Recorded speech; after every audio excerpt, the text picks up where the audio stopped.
Good morning, everybody. Welcome to this week's episode of Log Talk with Pert Near Outdoors.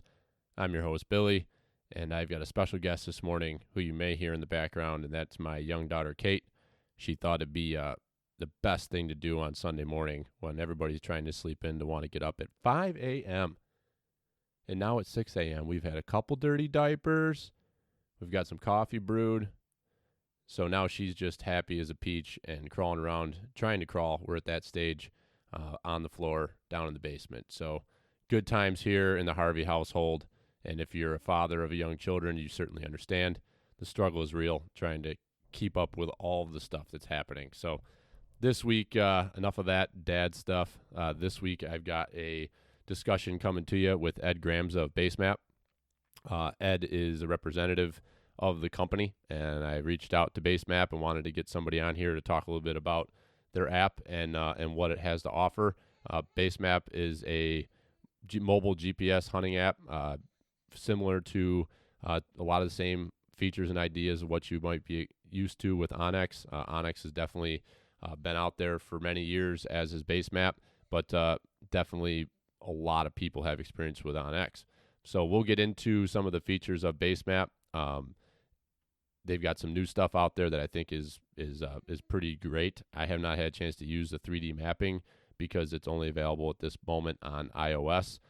I do not have an iPhone, so they've got 3D mapping. They've got a new feature called Hunt Wind, which is a 7-day forecast of the wind, and you can actually place your tree stands on the map, save them as waypoints, and you can go through the forecast and see what direction the wind's blowing. It gives you a cool little graphic and like animated smoke stream that's kind of going out from your stand based on which direction the wind's going.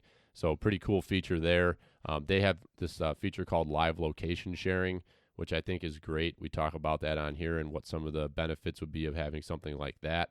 And then hundreds and hundreds of layers that you can access for property and information all around the country. So very interesting product. I think it's a great option for people. For me, I think it's the direction I'm going to go because I cannot beat the price. Annually, you pay $29.99, gives you full access to the app. No need to purchase anything else. They do have a couple. They have a scouting package that you can purchase with some scouting information.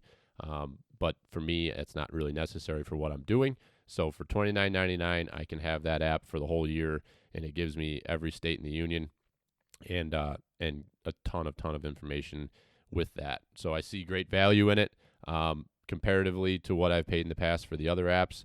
I can get everything for that same price and not have to add anything on. So that's a big reason for me. Money is a huge deal. I spend a lot of money on my outdoor hobbies and equipment, and if there's one thing I can save a little bit of money on, I'm definitely all in on that.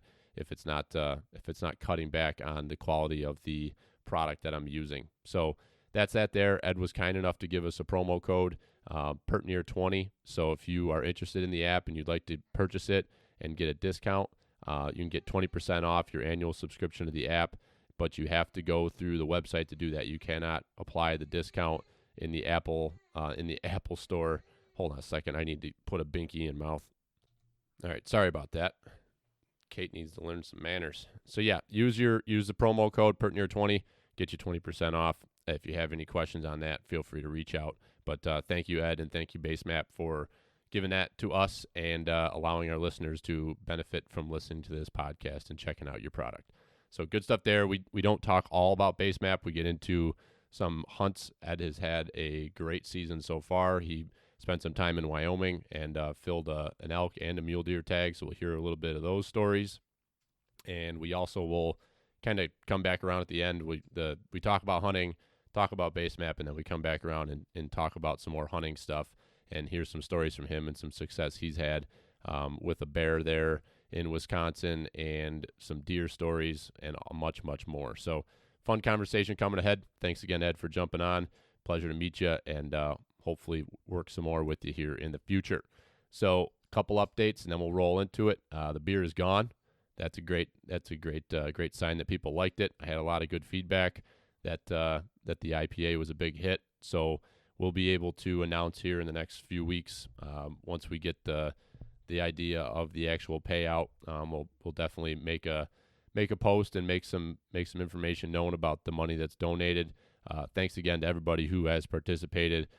We raised much more money than I thought we would, and it's going to be really special to give that money back to both QDMA and the Venison Donation Coalition here in the next few weeks. So well done, everybody. Thank you for your support. If you've been following along, you saw that I was able to release an arrow on Friday night. Had a pretty exciting, quick hunt. It wasn't, I guess it was quick. I was only in the stand an hour and a half total, but I was only in the stand about 5 minutes before I shot my doe. I was hunting on the edge of a cornfield, and cut cornfield it's got some winter wheat that's planted. And I was trying to get to the stand at 5 o'clock. Had to wait for the wife to get home to watch the kids after work. So I ran out the door at 5 o'clock and was hustling to try to get up to the front of the woods to set up my saddle and try to get a quick night hunt in. And the deer were already on their feet and out to the field. So I ended up spooking a couple does off the field, and they didn't spook too hard, but I decided not to try to make that trip all the way up to the hardwoods. I just ducked off, and Brian, a.k.a. Trigger, just set up a kind of preset tree for us using our saddles in. So I ran up that tree, and I wasn't even up to the top of the steps. And I look out in the field, and there's 3 does coming across, or there's 3 deer. Was the doe I shot, and 2 little ones, and the one of them was a button buck. So I had a doe and a button buck with the mature doe with the mama, and they came right across. I couldn't have written it better. I don't know why they came to the corner that I was on. They had a whole field to work with, maybe I don't know what that is, a 15 or 20 acre field. They had the whole thing to work with, and they decided they wanted to come all the way across and right straight to me. And I got up there, put my platform up, stood up, didn't even have time to put my tether on the tree, had my lineman's belt around the tree, tightened it up, grabbed my bow, put an arrow on, drew back. She stepped out at 20 broadside and let her have it. And it was a pretty interesting remainder of the night. That was about 5:30, and she died in the field, and all the deer didn't allow that to really stop their night plans. They all started piling out of the hardwoods, and were hitting the cut corn and the winter wheat, and then they wanted nothing more than to get over to the beans that Dallas planted and in the food plot. And my God, I mean, there was 10 or 12 deer by the end of the night, and at dark there was some more that came out, and just wild. It's very interesting to watch the deer, how they react to that. It's early, so they haven't been pressured at all, really. So they're not too spooked, but, she'd passed away right in the field, right in front of me, on the high point in the cornfield. So all the deer that came out, they did pick up on it, and they checked it out, came out. It's just very interesting to watch how nature works. These deer, you can get real emotional about it, but at the end of the day, they're just out there trying to survive, and they were concerned, didn't know what was going on. They went over and checked her out, and then just went back to their normal business and went to eating and kept going. So very interesting, and it did not really affect my hunt and what I saw after that. So very cool, and it feels good to have some meat in the freezer and a good clean kill on the board to gain some confidence as we head into the meat of archery here, as we try to focus on getting a good buck on the ground. So very excited about that. And lastly, before we get to it, we've got our Breeding 'em Radio series, which is our weekly episode that we're going to do throughout the season, and we're off to a good start, I feel. We had 2 episodes I put out last Thursday and Friday. The intent is for these to be shorter episodes of people just telling their kill stories from the previous week, and we want to hear your story. So we've been actively reaching out to people that follow us or that we're following that kill, and getting them on. But if you are listening to this and we haven't had a chance to reach out to you, or haven't reached out to you, and you want to get on and share your story, just hit us up. We're happy to talk. We want to share your story, share what you're up to, and help grow the community and help put some information out there that might make someone else's hunt successful that following day or week or month, whatever it might be. There's lessons to be learned from every successful hunt. So hit us up. Thanks for the support. Enjoy your week. We're almost to that point where it's going to start getting good. Kate said, feed them.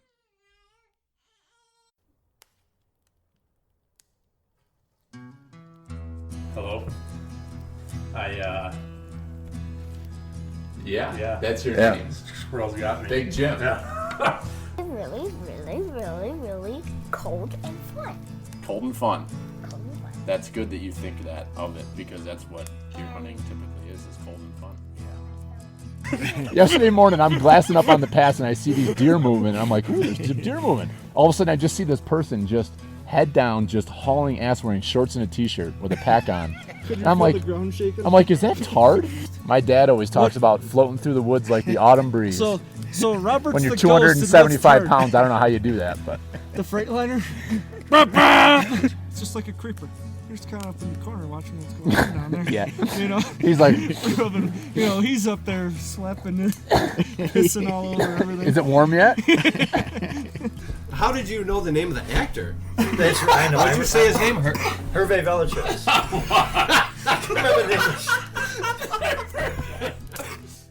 You know what pert near means. If you know what pert near means and you live in America, you're a redneck too. Welcome to the Log Talk Podcast, brought to you by Pert Near Outdoors.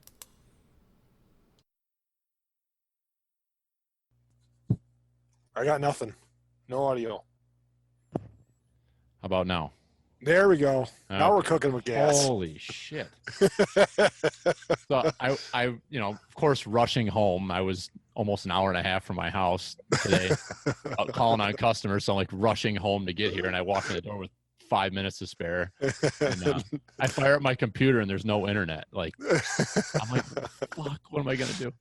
That's a great thing about a podcast. You can record this whatever you want and edit it and just go live whenever you want, right? Yeah, it's why I love it. It's my type of it's my type of medium. Like there you go.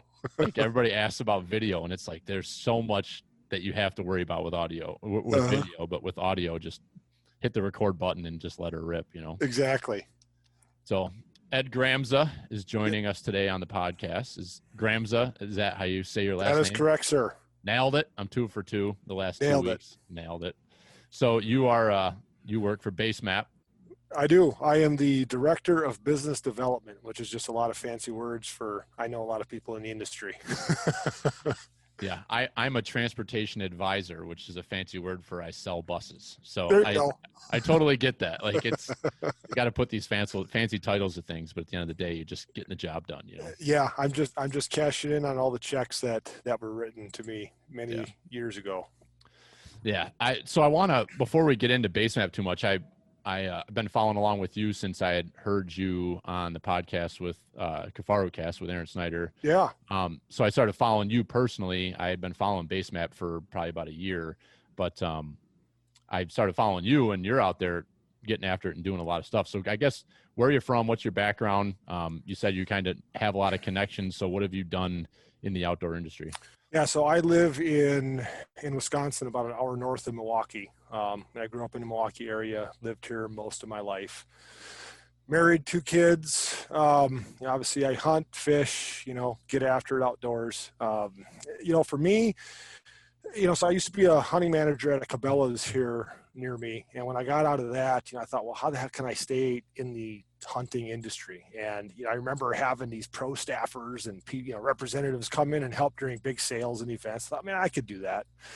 So I just blindly started reaching out to companies, and most of the time you don't hear anything back, but started getting some emails back. And actually, the first email I got back was from our competitor. I mean, we weren't around back then, but I used to work for our main competitor back in the day.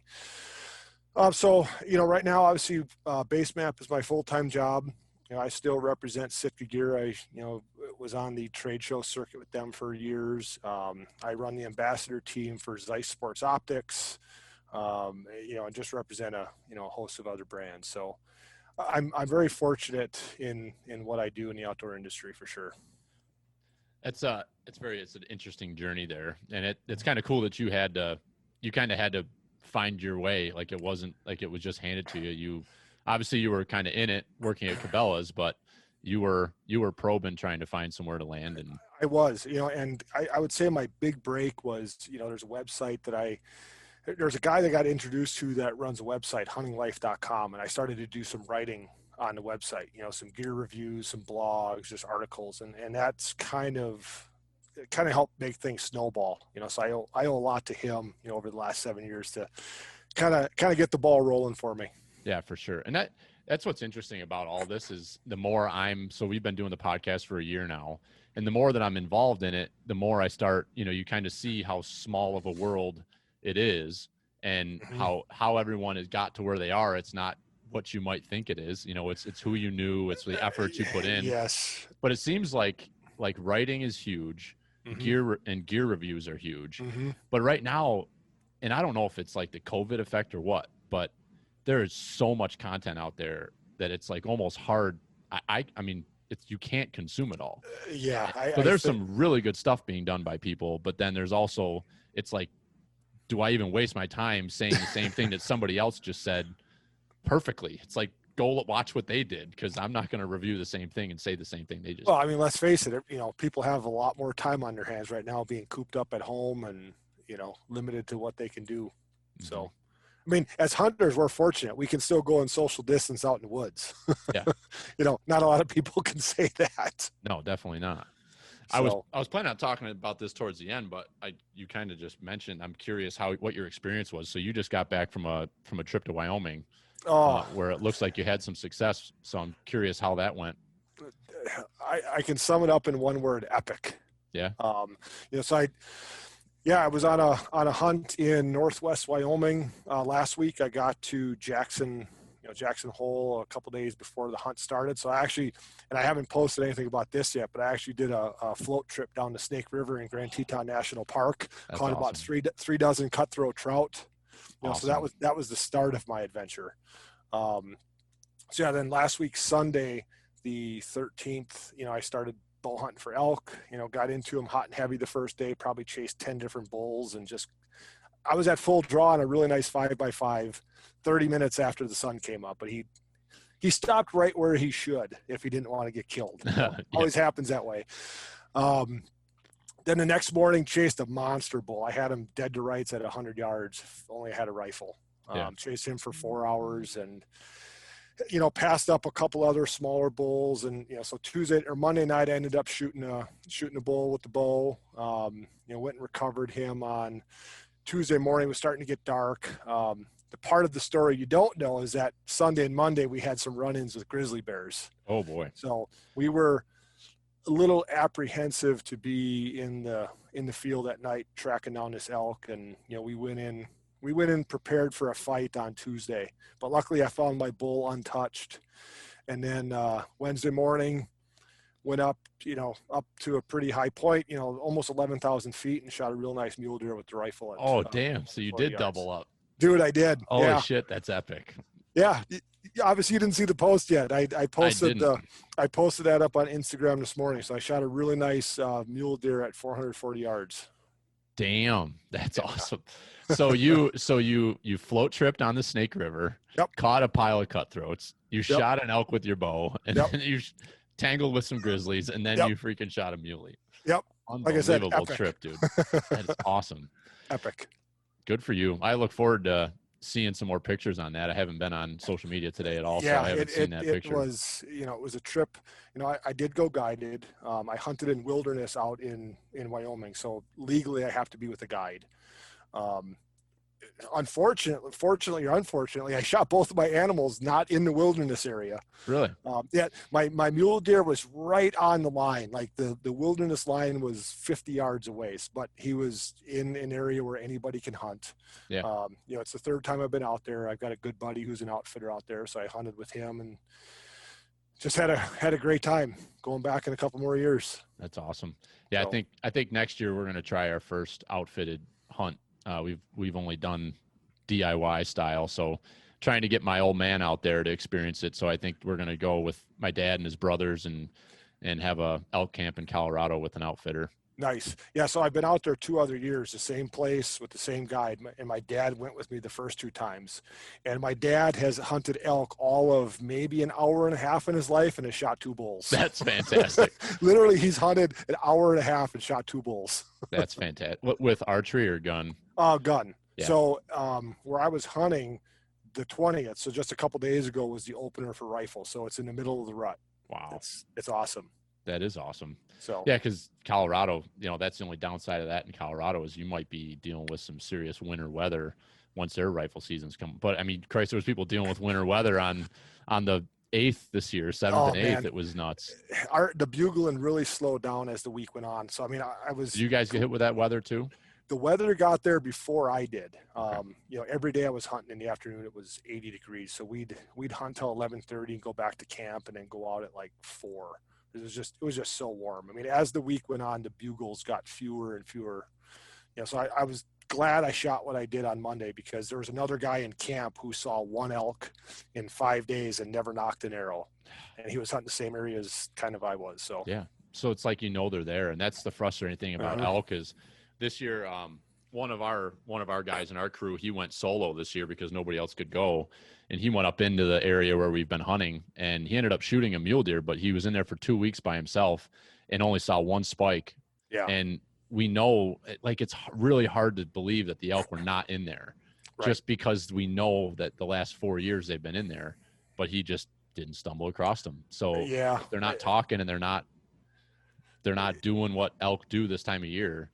It's really hard to get on. It makes it hard. I mean, like I said, on Monday I chased a monster elk. He was pushing 350 inches. He was big, and I could not get him away from his cows, and we couldn't get him to come out of the timber. Sunday morning I had him probably 25 yards in the timber. Couldn't see him, and he's raking trees, and I could hear him breathing. I mean, he was that close, shit. but he would not come out, and we didn't dare go in there looking for him and bust him out. Right. But I mean.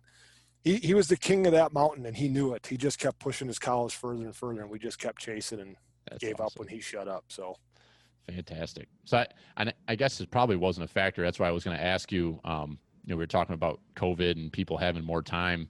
I was just curious, and I'm interested to see what it's going to be like here this year in New York, because we've got just a massive influx of new hunters. I don't know about you, what you're hearing out of other states, because I'm not really tapped into what's going on in other places, but there is a ridiculous amount of new hunters. Yes, I know a lot of the western states.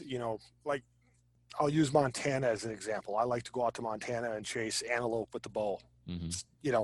I'm just stupid in the head because that's about the hardest hunt you can do: spot and stalk archery antelope. Yeah. Well, for the 900 series tag, which is their archery only tag, they always have leftover tags that you could buy over the counter.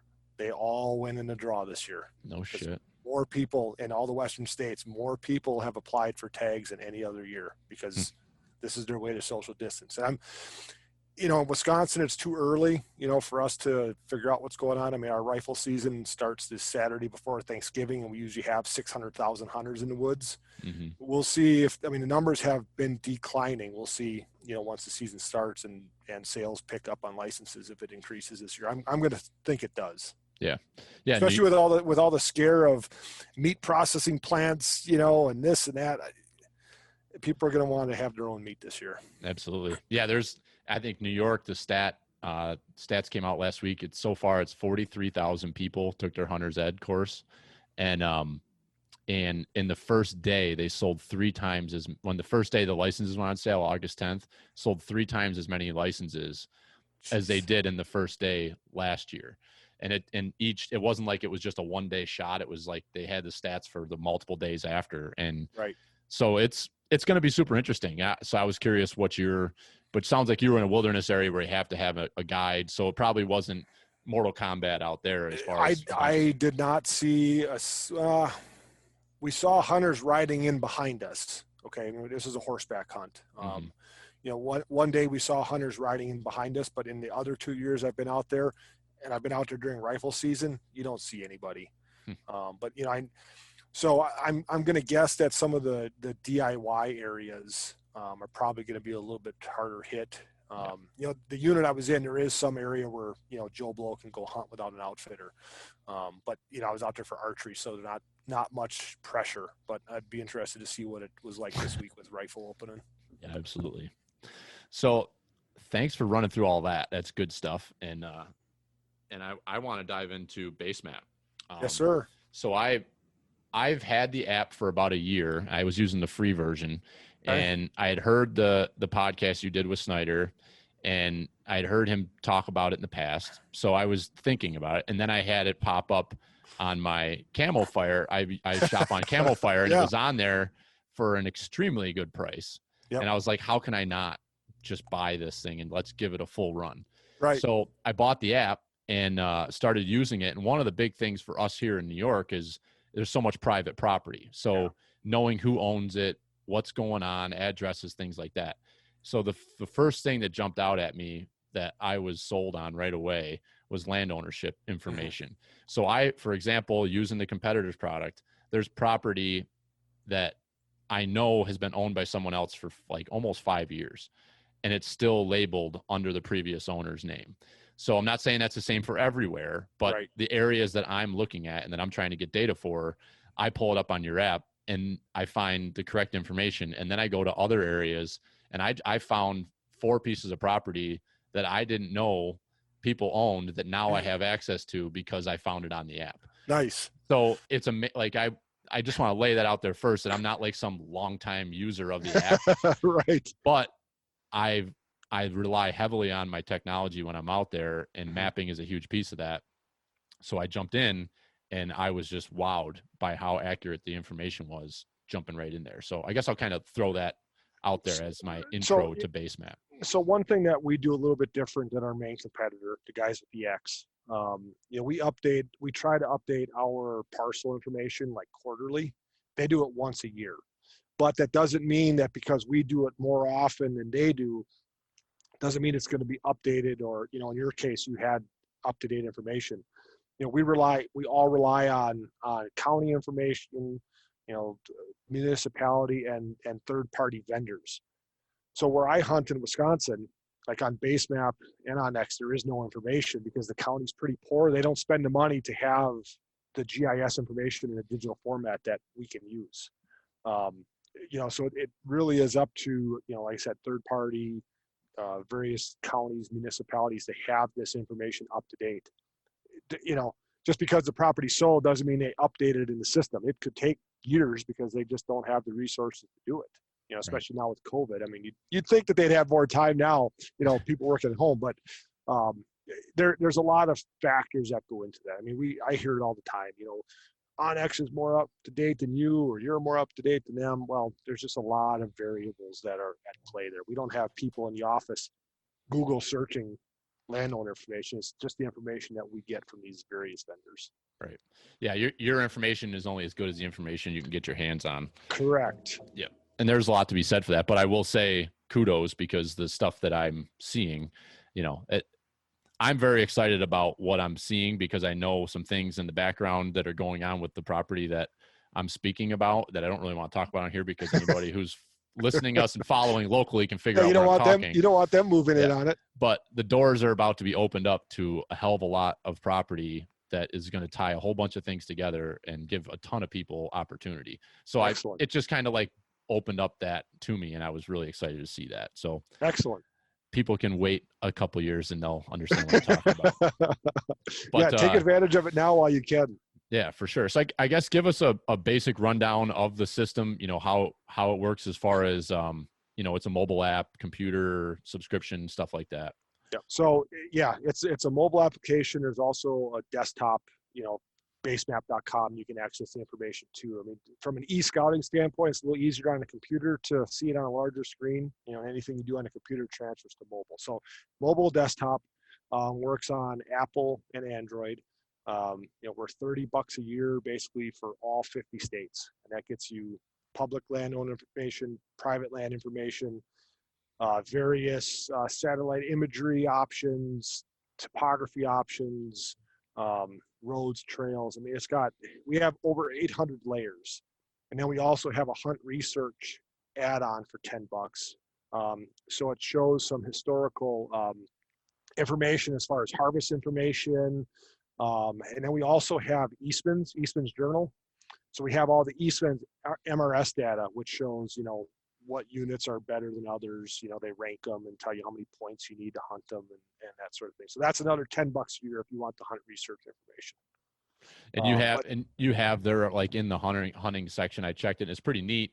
You can get into, and New York it's pretty basic here, but you can go into each state, and you have specific hunting layers for each state, that with ever information. So if you're familiar with other platforms, or if you even go on some of the states' websites, you can see like migration corridors and information. Right. We show some of the the ranges, winter range, summer range for animals. We show all of the boundaries, for specific game units. If you're going out to Wyoming and you drew a limited entry tag and you have to stay in whatever unit, it shows the boundaries, so you make sure you stay within that unit. I mean, I joke with people, ignorance isn't an excuse. If you go shoot an animal outside of the unit and you get busted, ignorance isn't an excuse. They expect you to know.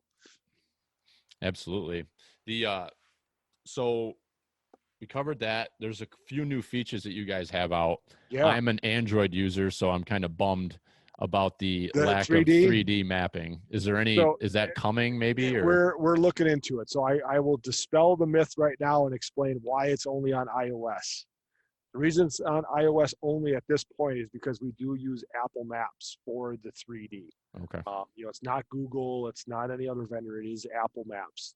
So that's why it's iOS only. But we are looking into expanding it to other platforms. Yes. Okay. Cool.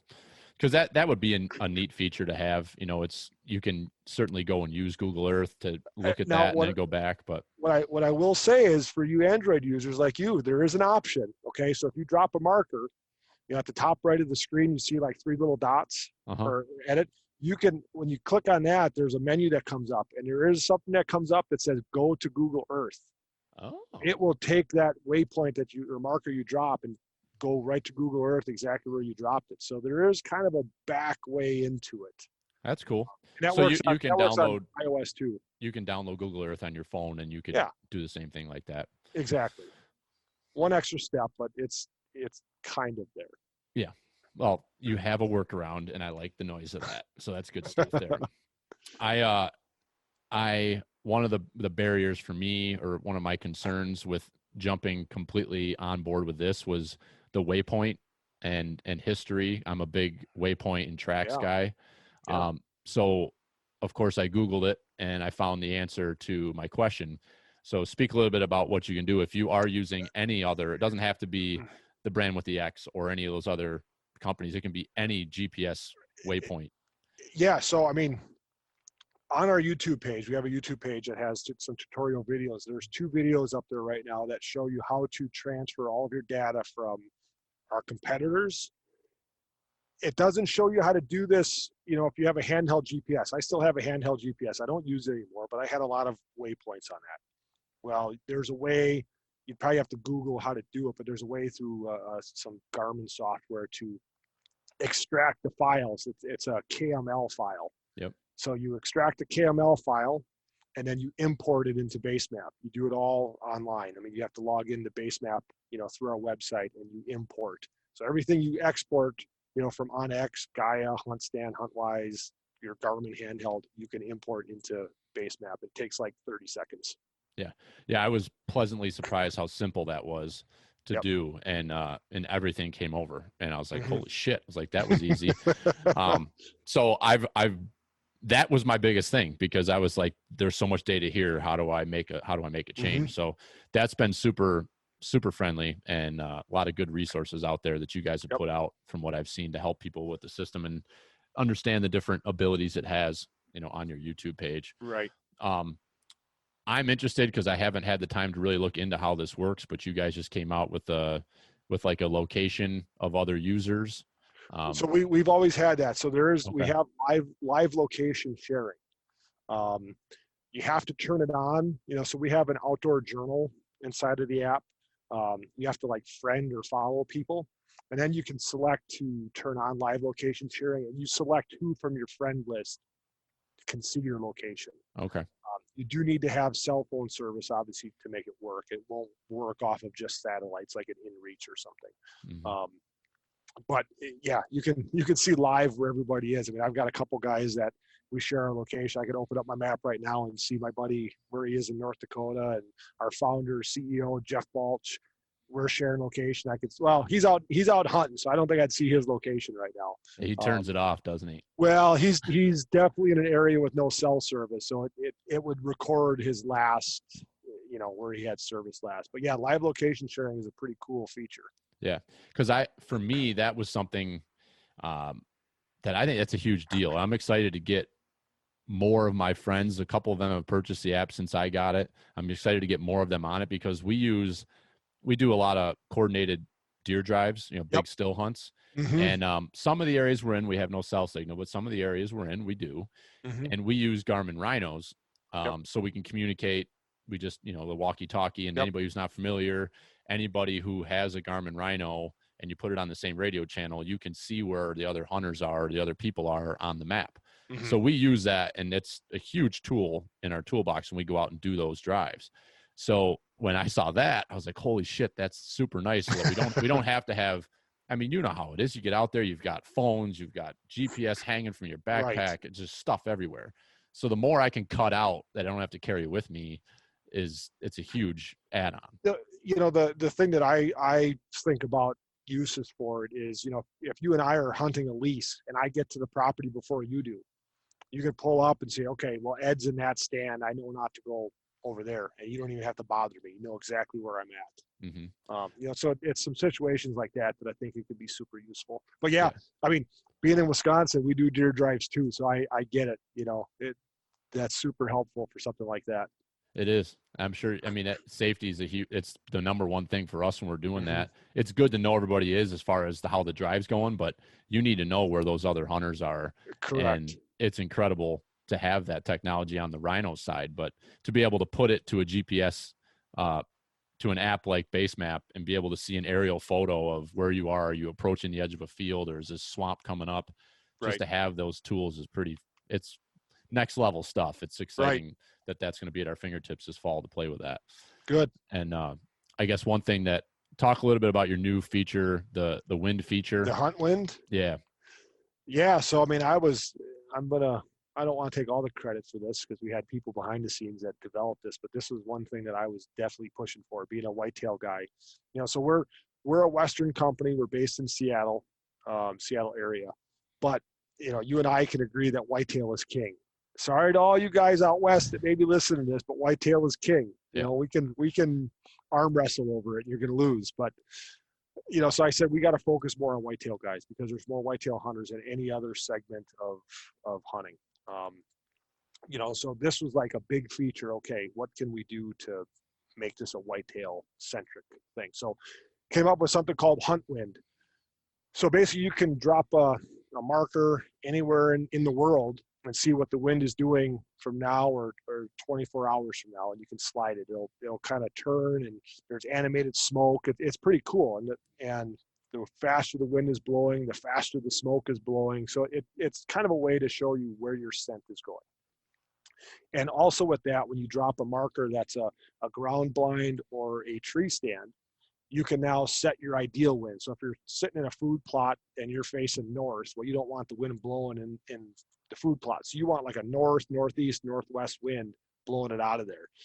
So now when you do that, it'll actually list all of your tree stands or blinds and show you, okay, this one is good to be in right now or risky or bad based on the conditions. And it'll actually show you 7 days in advance. Okay, Wednesday is the day you need to be in that stand because the wind is perfect. So it's kind of a hunt planning tool, but also like live in action right now, showing you what the conditions are. Yeah.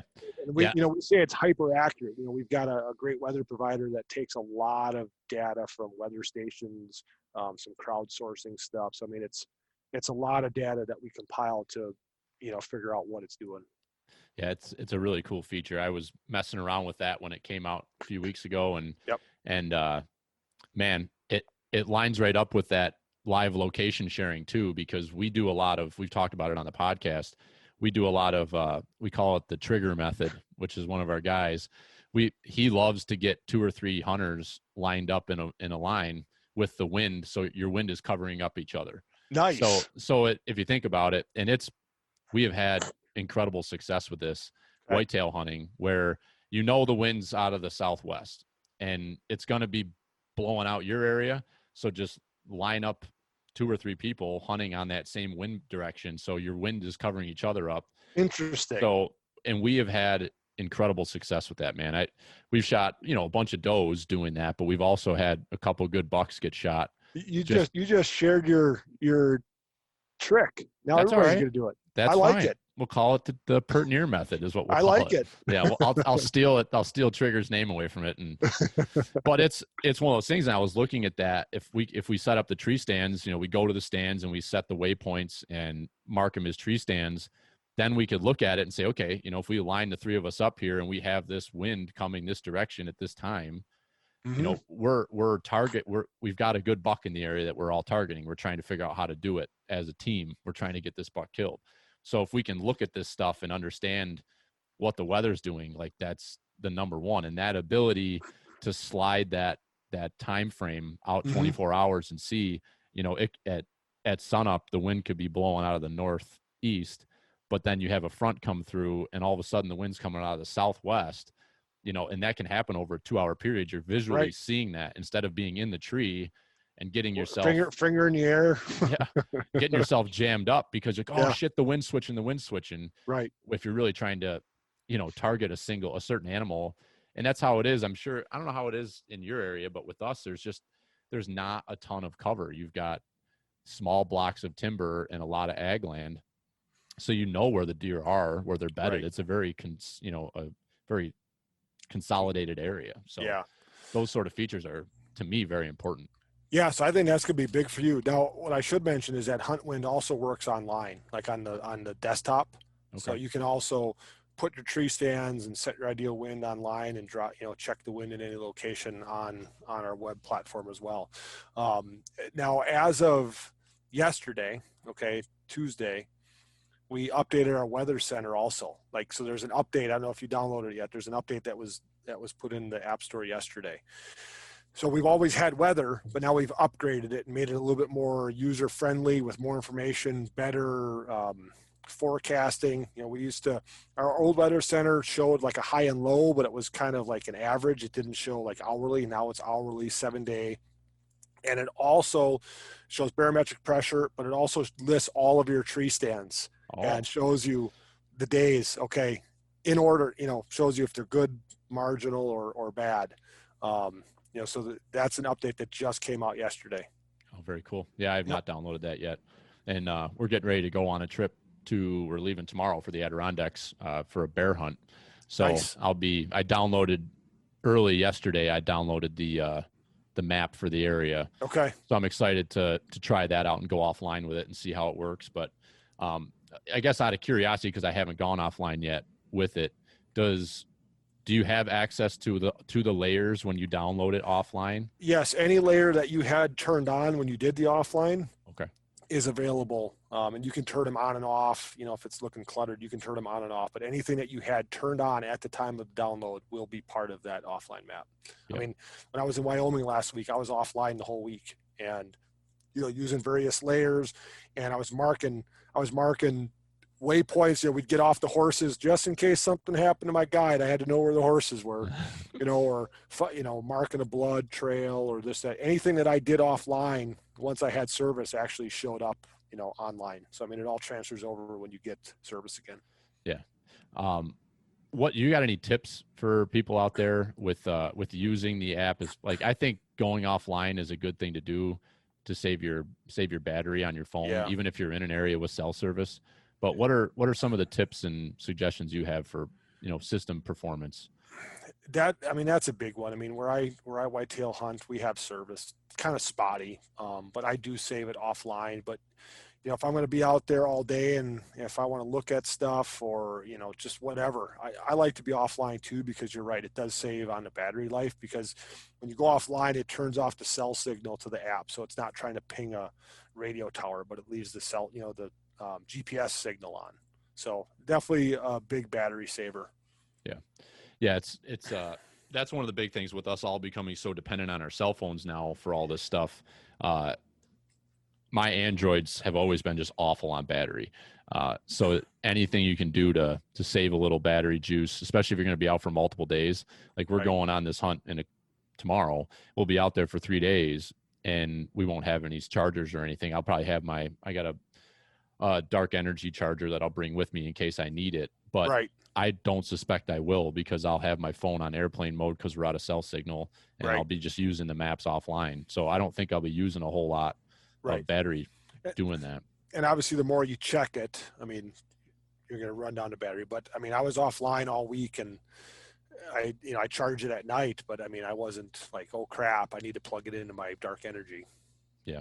So A little fun fact I'll share, and I don't know if you've experienced this, but when you're hunting, even if it's early and it's not that cold during the day, at night it gets cold. Don't leave your phone out of your sleeping bag. I learned that real quick. My first night sleeping in Colorado, I left my phone outside my sleeping bag, and I lost a significant amount of battery on a 7-day hunt the first night. So keep that phone warm. Keep it in your sleeping bag with you. Right. So I carry a Spot GPS messenger system with me, so I can communicate, with home if needed. And I had it hanging on my pack. Okay, and I had tracking on, so my wife and dad could see where the hell I was at any point in time. And it was funny, like right away, it's like, I just charged this thing. Why is the battery 3/4 full? Well, as the day went on, it's like the battery percentage went up because it got warmer. I mean, I use lithium batteries in my trail cameras that, work in cold, but it's funny how these mobile devices and stuff, lithium batteries don't like the cold much. No, they don't. No, we've had that happen with our Garmin Rhinos where you'll fire them up and it's like you got 1 bar of battery. Yeah. And now you say that it could be that it just simply just warms up from things moving and operating. Yeah. I mean, because I had it hanging out in the open. If I would have had it in a jacket pocket, it probably wouldn't have gone down as fast, but literally I could see like, okay, it's half battery now. And I'd check it a couple hours later. Well, now I got 3/4 of a battery. How is that possible? I haven't done anything other than, it's got warmer. So I think that's what you said about the sleeping bag thing. Don't leave those things sitting out for sure. No. Yeah. Keep your phone hot. Turn off the vibrate though. You don't be waking up in the middle of the night with any surprises. Exactly. Let's see here. So we covered a bunch of the new features. I want to commend you, but also ask what sort of how you'd like users of the system to communicate back and forth. So obviously you and I had an email chain going, and while you were going to be off the grid, a couple of your guys from the office jumped on. So they were super helpful. I had some questions while you were out, with actual system performance, and you guys were going through a bunch of these updates. I think that's what caused a couple of the problems. So what's the best way for users of the system to communicate with your customer service side of things? So there's 2 ways. Now I will say, we're a small company. We don't have a toll-free customer service line. I mean, we actually, as of next week, Monday, we've got a dedicated customer service person we just hired. So now we're going to get a little bit faster, a little more streamlined in the customer service realm. And we just kind of all jump in on this as a company. But there's really 2 ways. There's a couple ways. You can message us on social media. You could email us at support@basemap.com, or the way that I would suggest, if you're really having a problem in the menus, so you got to get, hit the little plus sign at the bottom and it brings up a menu. You can go into settings. There is a way in there to report a bug. Okay. It'll send an email, but it also kind of captures a screenshot in a sense of what's going on in the system with the app and your phone. And it gives our folks a little bit more information about what's going on versus you just typing, well, it's doing this and this and this. Well, this captures a little bit more information. They can dig in a little deeper. So, I mean, reporting a bug through the app is probably the best way to go. It might speed up your service and explain to our folks what's really going on. Yeah, that's cool. And that's a great thing to have. And I'm glad you brought that up because I think I probably would have not felt like such an idiot if I would have just done that instead of sending the email. Because I sent an email, they probably wanted more information. Well, and they had already fixed it. So right. I sent them an email probably in the afternoon And I got a response maybe that evening, but I'm not checking my email all the time on my personal side. Mm-hmm. So then I go back the next morning and I have a response. I look at it and I reach back out, and I think it was Chris, or was it Chris? Or was it? Yep. It's So probably Chris and and he called me. I missed his call. So we're like going back and forth.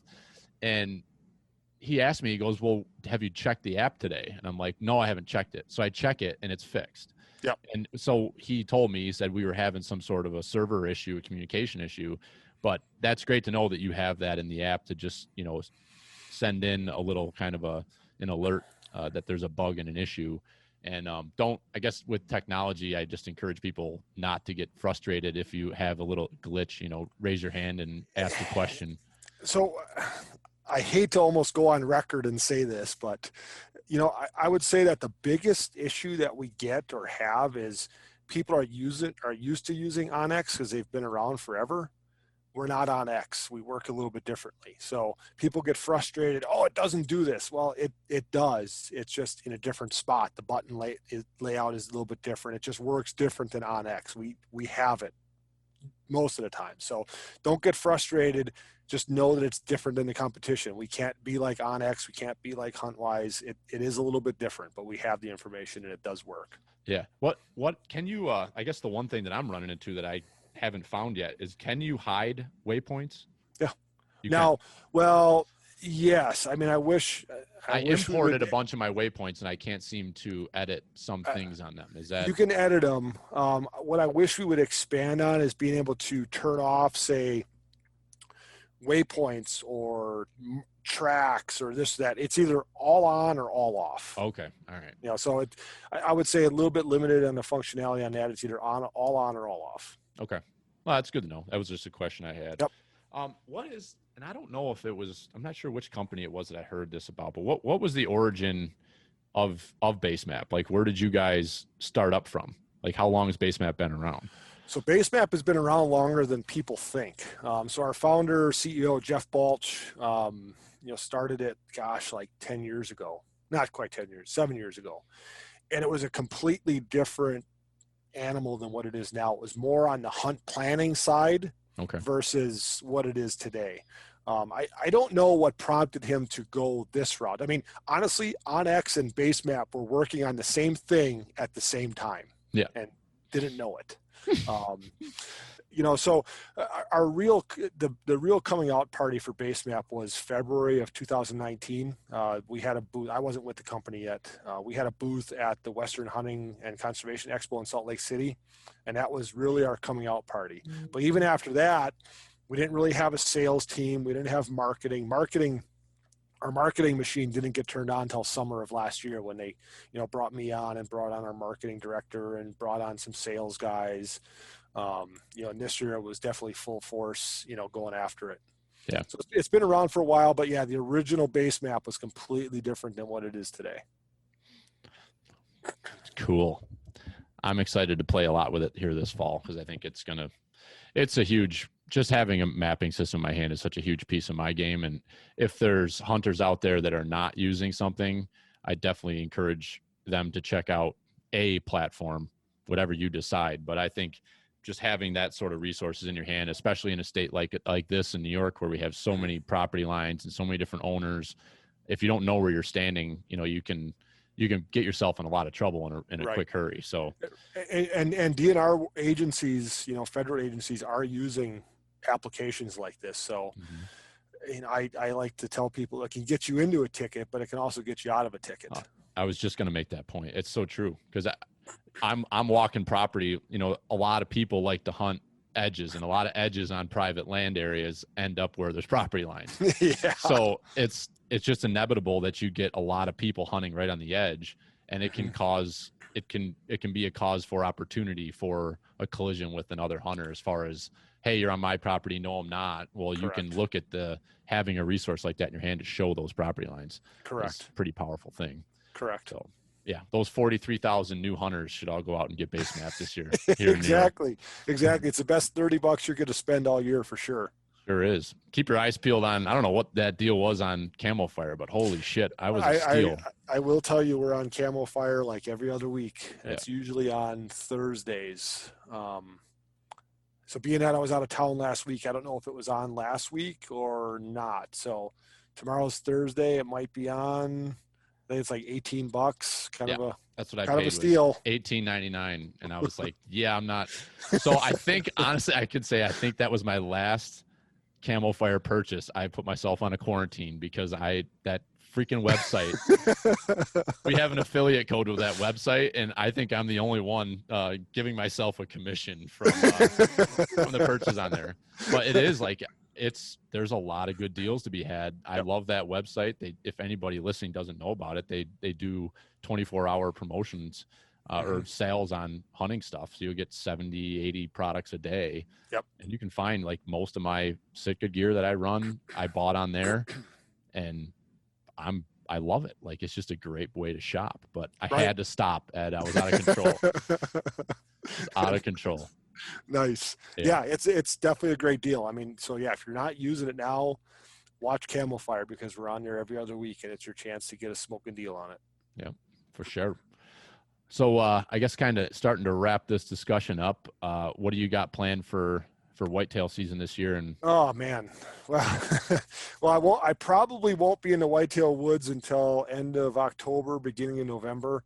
Being gone for a week and a half, and I don't know what it's like in New York, but in Wisconsin, the October lull is a real thing.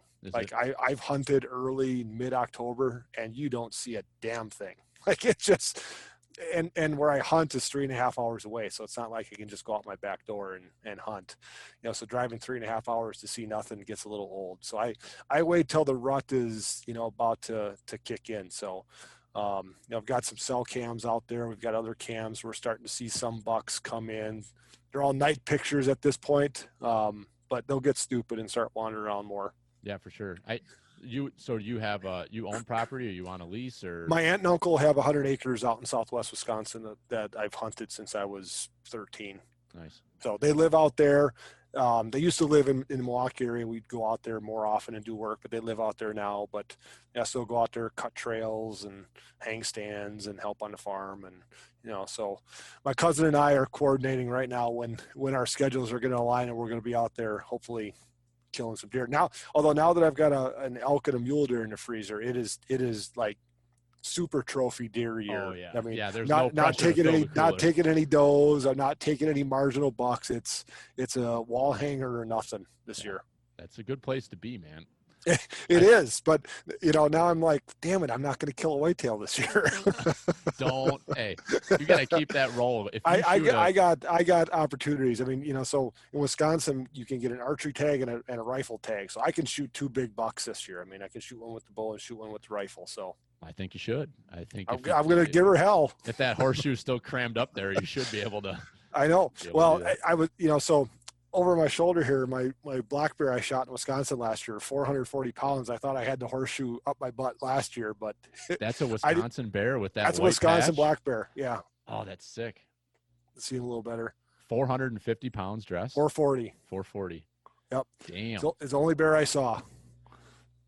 That's how well can you got a few minutes to chat? Yeah. Oh yeah. Okay. I need to go to the bathroom real quick, and then let's come back. I want to hear about your all right, hunt. cool. All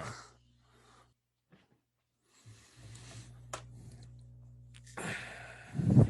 That 2:00 coffee gets me every time. I'm addicted to it though. It gets me through the day. Yes, sir. So you shot a 440-pound bear in Wisconsin. Was that on the family property? No. So I hunted. So it took me 8 years to draw this tag. Oh, you have. Okay. So that's how that works in Wisconsin. Yeah. I mean, I bought points for 8 years. The unit I hunted, I could probably draw a tag every 3 years, maybe if I'm lucky. But it was really, for me, it was finding a place to hunt because they're up in northern Wisconsin. I hunt in southern Wisconsin. And B, coordinating it with all the trips I had scheduled for out west, because that was my hunt for last year. I didn't go out west. That was my hunt. I thought, I don't know how long it's going to take me to kill this thing. So I had a buddy that's got like 500 acres in northern Wisconsin and coordinated when he didn't have any other hunters and when I didn't have a hunt. So planned it like 2 years out. So he did all the baiting, you sit on bait. It's not like hunting out west. You get it, Yeah, I I glassed don't. them on I've a. never Oh, well, so bear like hunted over. I mean, I've seen people bear hunt over bait, but I wish we So could do it here in New York. To be honest, in with Wisconsin, I can't remember if it's odd years or even years, but there's some units that you can chase bears with dogs. you. Okay.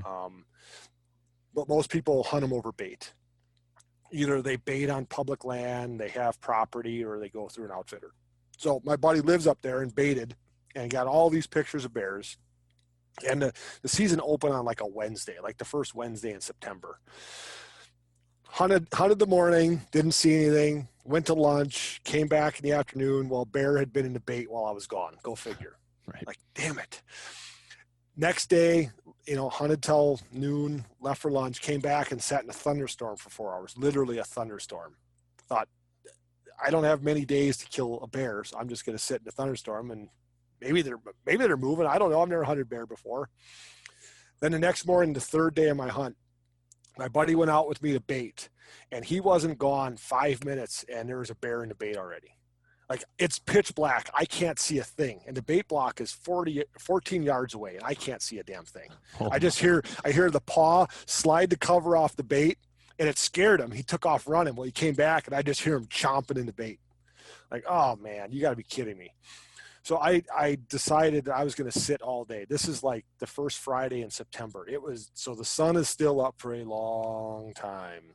I sat in that stand for like 14 and a half hours. I got out once at noon to take a leak in the corn and came back. I had just enough water and food to get me by. Well, this damn bear came in with 10 minutes left of legal shooting time. Like, literally 10 minutes. Yeah. And I had the gun and the bow in the tree with me. I'm like, I really want to shoot him with the bow. It's 14 yards. Well, it was, getting kind of dark, so I had the rifle.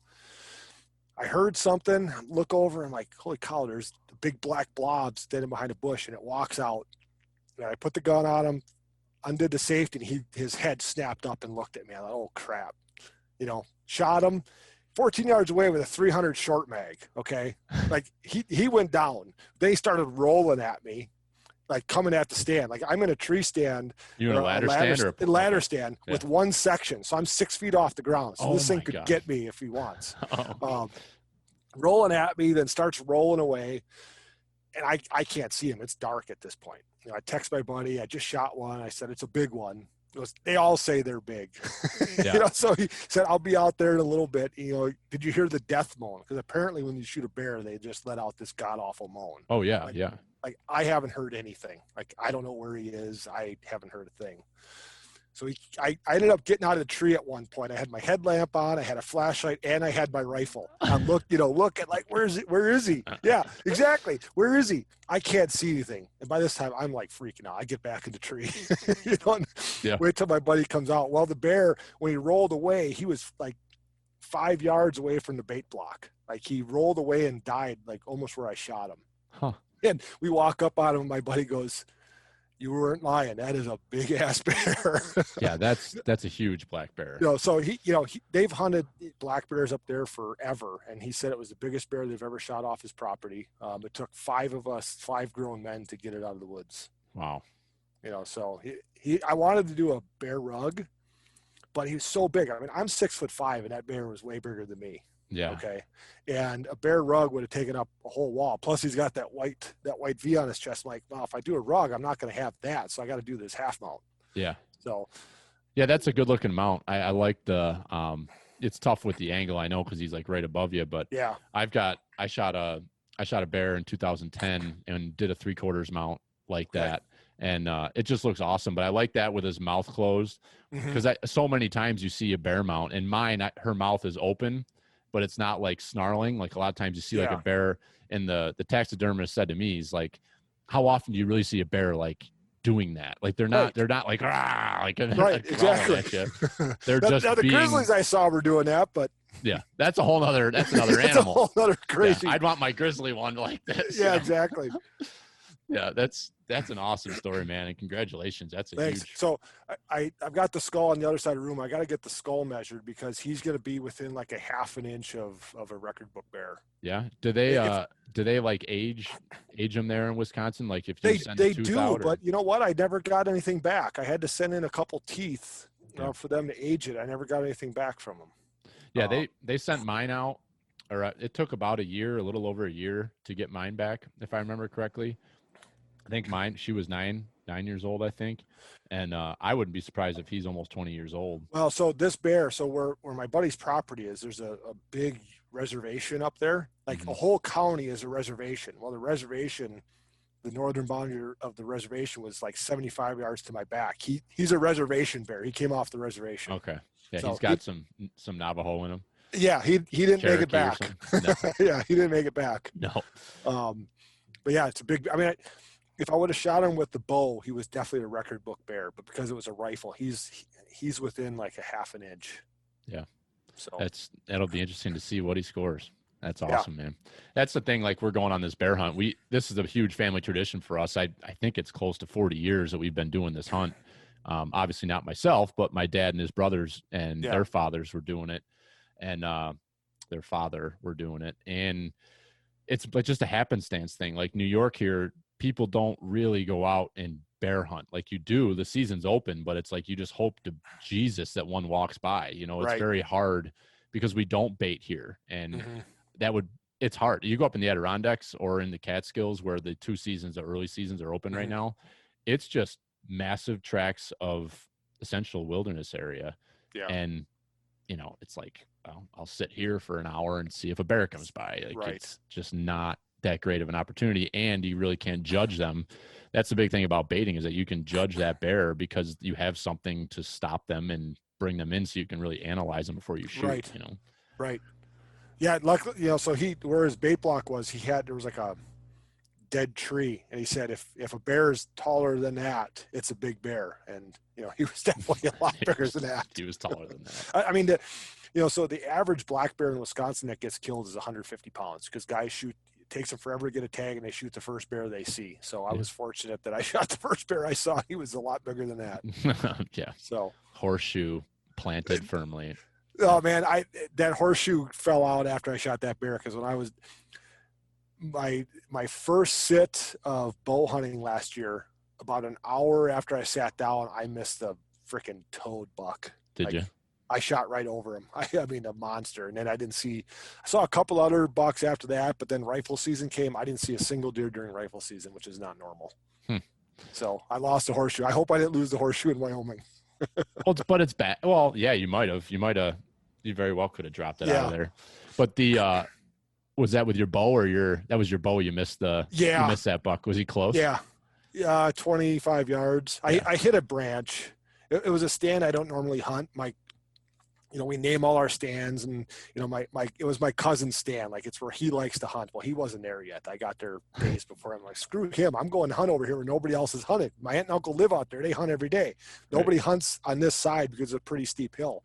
And I literally, an hour after I sat down, this buck comes, runs past me, nose to the ground, not chasing anything, but I grunted, and he came back, tongue out, tail up, just acting stupid. And he stopped there, made a scrape, and he turned quartering away, and I launched one 25 yards. I hit a twig. I grazed him. I grazed his back. All I got was like fur and like fat. Yeah. He was fine. I didn't hit him.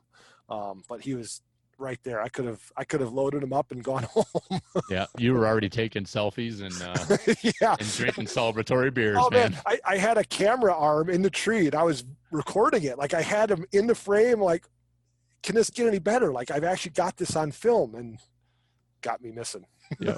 Hey, that's real life, man. Anybody who wants to say that's never happened to him is full of it, or you just haven't spent enough time out there doing and it. he was a big buck, like real heavy, kind of not a super symmetrical rack, just kind of a lot of character. He wasn't non-typical, but he was just really a unique deer. Yeah. A deer you guys knew was there? No, we never saw him. Came off the neighbors. Like, he had one brow tine that was like 12 inches and one that was a lot shorter. Like, he was just a real unique deer. It would have been kind of cool, but we'd never seen him before. That's awesome. We did get a picture of him that night to know that he was still alive. So yeah, he didn't go far. They're tough animals. You gotta hit them right. They're not stopping. I see you're running the Cuddy back system. Are you using the cellular version, or are you using just the regular home? No, I'm using the cell version with the Cuddy link. That connects to cameras. I love it. Yeah. This is our first year running them. The guys here on the farm, my my wife's cousins, we went in on a system together, and we're up to 10 cameras together on it, and it is so freaking addicting, man. We've got. I know. My aunt and my cousins, you know, I was gone for a week and a half, and the last thing I cared about was checking my email to check trail cameras, and they are up my ass. Like, you better send us pictures. Like, I got to get caught up on my work before you get any damn pictures. I mean, every hour they're like, send me a message. Where's the pictures? Yeah, there aren't any right now. Yeah, we've got it set up pretty good where we're getting the pictures sent. We have a text message group where they're coming to our cell phones. Okay. And then we also have a couple of us have them coming to our email. Yep. And so you can just kind of flip through them and I archive think them I need to log in and add their email addresses so that they leave me alone. Yeah. Yeah. Do you think that they have like a Gmail account or anything? Yeah. Because what I'm going to do with my dad and my brother, we bought a system for our family cabin, and we don't have a cellular system. We just have the link with the home. Yeah.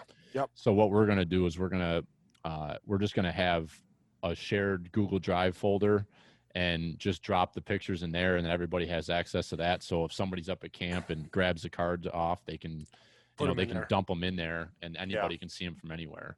So I think that's a pretty good way to coordinate with everybody. I think, I mean, there's a lot of good cell cams out there, but I've been digging the Cuddy Link. I used them last year. I added another camera this year. I mean, I like that you can do one cell plan and just keep adding cameras as long as they're, you know, within a reasonable distance. Yeah. You know, so it's super economical. I mean, not making a plug for Cuddy Back. I have no affiliation with Cuddy Back. I just really like that system that they've got. Yeah. Yeah, I agree. I mean, we've got a system here, and where else are you going to be able to? Well, you can't. They're the only one where you can put up to 24 cameras on one cell plan and pay that one flat fee a month. And so I have 3 spy points as well. So if you add that together, that's $30 a month for their for their 1,000 pictures. It's $10 a month. So I've got $30 just in those 3 cameras, where I think it's $48.99 or something. Yeah, if you do unlimited from Cuddy Back. Yeah, because I run like $15, $20 plan and get, you know, all the pictures I need. Yeah.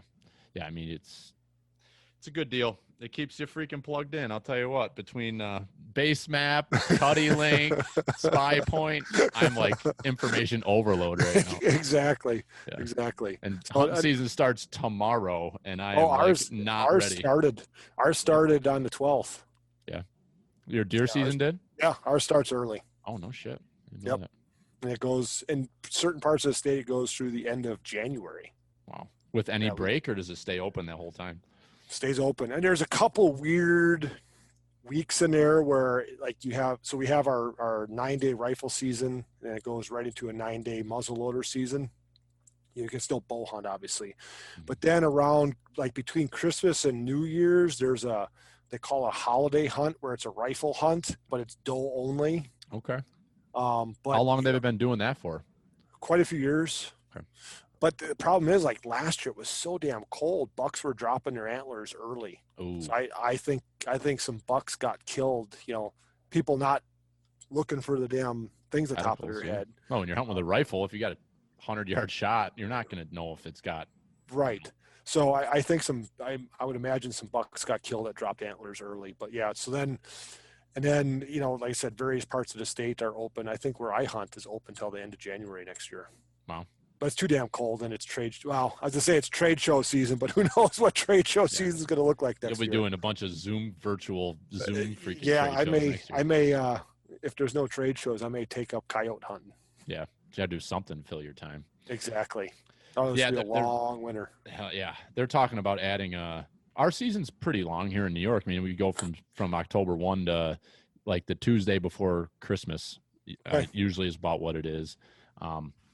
But they're talking about adding that holiday season between Christmas and New Year's. Okay. Doe only. So I'm all for it. I think, you know, it'd be good to have that. I don't think my wife would agree, and because we push it pretty hard for 2.5 months, 3 months straight, and to say, hey, hon, presents are open, I'm going to go out and whack a doe tonight. Like, I don't think that would go over real well. I mean, I could say I've never done the holiday hunt because, you know, I've got family all over the place, and with 2 kids, Christmas gets a little crazy.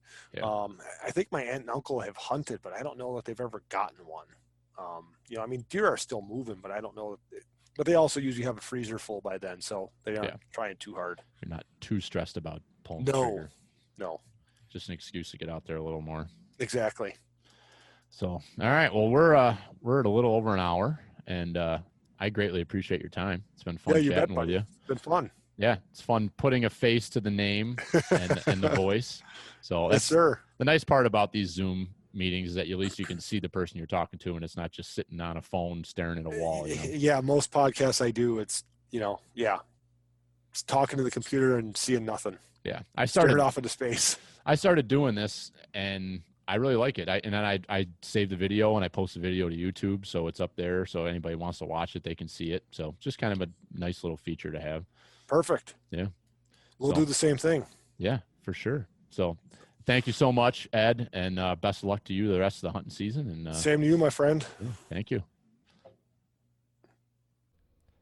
All right. Thank you for listening to this podcast. I hope you enjoyed today's discussion. If you did, make sure to give us a subscribe, a like, and a comment, or a rating and a comment on the whatever podcast app you're listening on. That'd be greatly appreciated and would help us quite a bit to help this podcast continue to grow. We do have some hats for sale on our website. We're in limited supply, so get them before they're gone. Go to pertneroutdoors.com to check them out and get yours today so you can help show your pride in being a Pertnear Pro staffer. We also have discount codes you guys can use on some websites when you're shopping here this fall. We've got a discount with Basemap now, so that will get you a discount on your yearly subscription to get you 20% off. So use Pertnear20 over on basemap.com to get that.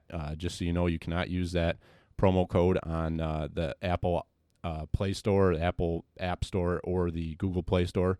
So you got to do that through basemap.com. So check that out. We also have a discount code with Austin over at Genesis 3D Printing. If you're buying any mobile 3D printed mobile hunting gear, any bow hangers or accessories for your sticks or saddle setup, he's got some really cool stuff. So check him out over at Genesis 3D Printing. Use promo code PERTNEAR to get you 10% off there. We are part of the Antler Ice team this year. We're helping them a little bit and using some of their product.